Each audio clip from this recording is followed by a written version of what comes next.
శ్రీ బాల త్రిపుర సుందరి దేవి కుంకుమార్చన యాగంలో పాల్గొనండి. సర్వ కష్టాలు తొలగి శుభ ఫలితాలు పొందండి. నమస్తే కామేశ్వరి గారు. నమస్తే నవీన గారు. మేడం, మరి మాకు ఈరోజు ఒక నమ్మకానికి సంబంధించినటువంటి కథ చెప్తారా? అలాగేనండి. ఒక గ్రామంలో ఒక తెలివైన వ్యక్తి ఉంటాడు. అతని పేరు వీరయ్య. పేరుకు తగ్గట్టే వీరయ్య కదా, మంచి వీరుడు కూడా. అన్నిట్లో అంటే పోటీల్లో కానీ ఏదైనా ఒక పని చెయ్యాలి అంటే ముందుంటాడు. అన్ని సాధిస్తాను చేస్తాను అని చాలా ఆత్మస్థైర్యం కూడా కలవాడనమాట. అయితే ఇతనికి ఒక సమస్య కూడా ఉంది. సమస్య అంటే ఏంటంటే లైక్ సైకలాజికల్ ఇష్యూ. ఇది సాధారణంగా చాలా మందిలో జరుగుతూ ఉంటుంది ఇలాంటివి. తను గొప్పవాడే, తను ధైర్యవంతుడు, తాను అన్ని పనులు చేయగలడు, అన్ని సాధిస్తాడు. కానీ ఈ విషయాన్ని బయట అందరూ మెచ్చుకుంటుంటారు కదా, అబ్బా నువ్వు చాలా గొప్పవాడివి, నువ్వు బాగా చేస్తున్నావు అనగానే వెంటనే ఏమంటాడు, అవును నేనే సాధిస్తాను, ఎందుకంటే ఇది నా సామర్థ్యం అంటే అంతే తప్ప ఇందులో ఇంకా ఎవరి ఇన్వాల్వ్మెంట్ లేదు. అంటే దేవుడి ఇన్వాల్వ్మెంట్ కూడా లేదు, దేవుడి దయ ఏం కాదు. ఇప్పుడు ఎవరైనా అన్నారనుకోండి, బా నువ్వు గ్రేట్, గాడ్ ఈజ్ గ్రేట్, నువ్వు చాలా చేసావు, ఇందులో గాడ్కి సంబంధమే లేదు. దేవుడు ఏం చేస్తాడు, మనిషే సాధించాలి ఏదైనా. కరెక్టే, సాధించడము ఏదైనా మనిషిలో ఉంటుంది, కానీ దైవ బలం అనేది కూడా ఒకటి ఉంటుంది, భగవంతుడి సపోర్ట్. భగవంతుడు అంటే ఎవరు? నమ్మకం. ఆ నమ్మకమే కదా మనల్ని ఎంత దూరానికైనా తీసుకెళ్తుంది.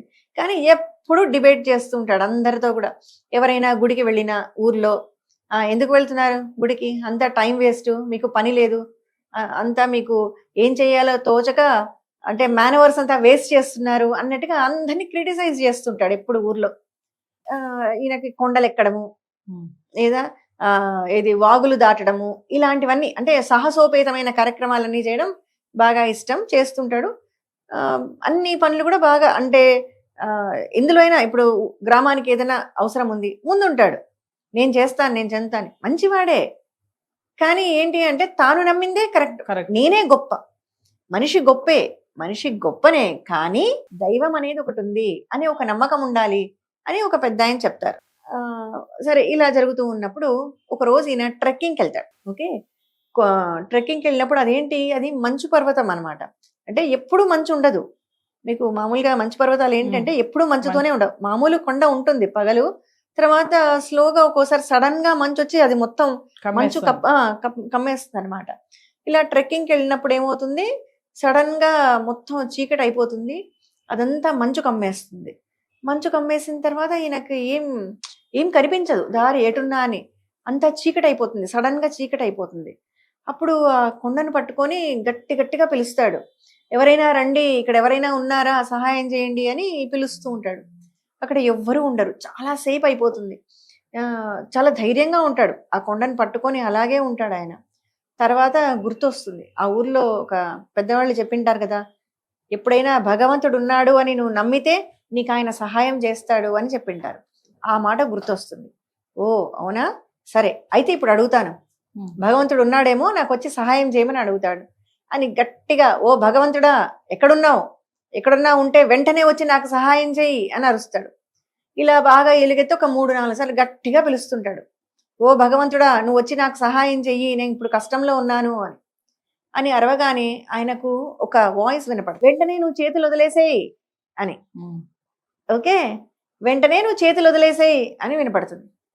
చేతులు వదిలేయాలా, చేతులు వదిలేస్తే కింద పడి చచ్చిపోను నేను, ఎవరు వీడు, బుద్ధి లేని వాడు ఎవరో చెప్తున్నారు అని మళ్ళీ అరుస్తాడు. నువ్వు అసలు భగవంతుడివేనా, నిజమైన భగవంతుడివే అయితే నాకు సాయం చేయి, ఎవరినైనా పంపించు, లేదా నాకు సాయం చేయి అంటాడు. మళ్ళీ వినపడుతుంది అదే గొంతు, నువ్వు చేతులు వదిలేసేయి అని. వినడు, చేతులు వదిలేస్తే నేను చచ్చిపోతాను అని అంటాడు. అని అలాగే గట్టిగా మంచుకొండని పట్టుకొని చనిపోతాడు. పొద్దున అయ్యేసరికి ఏముంది, మంచుకొండని పట్టుకుంటే గట్టిగా చనిపోతాడు అతను. పొద్దున అవుతుంది. ఆ దారిలో కొంతమంది వెళ్తూ ఉంటారు, వెళ్తూ అట్లాగే నిలబడిపోయి ఇలా చూస్తూ ఉంటారనమాట. ఆ కొండ వైపే చూస్తూ ఉంటారు అందరూ, ఏంటి అని.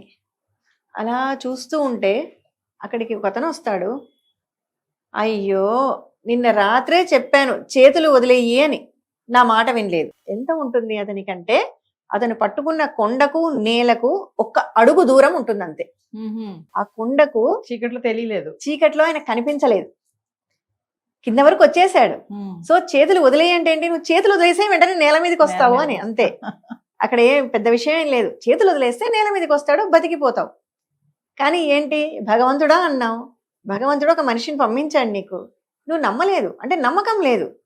చేతులు వదిలేస్తే నేను చచ్చిపోతాను అనుకున్నావు తప్ప చేతులు వదిలేస్తే నేను బతుకుతాను అనే ఆలోచన అతనికి రాలేదు. అప్పుడు అది చూడగానే అందరూ ఆశ్చర్యపోతారు, అయ్యో ఇంత కిందకున్నాడు, ఒక్క అడుగు వదిలేసింటే కిందకు వచ్చేవాడు కదా, ఇక్కడ చనిపోయాడే అని అందరూ వింతగా చూస్తుంటారు అనమాట.